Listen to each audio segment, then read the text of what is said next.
चला त्या निमित्तानं का होईना तुझं लक्ष माझ्या पायाकडे गेलं. लक्षपूर्वक बघ, संकटमुक्त होशील.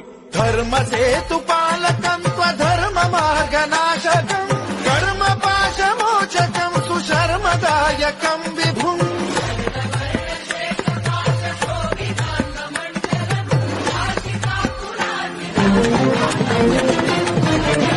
देवराज सेव्यमान पावनाघ्रि पंकजम् व्यालयज्ञ सूत्रमिन्दुशेखरं कृपाकरम्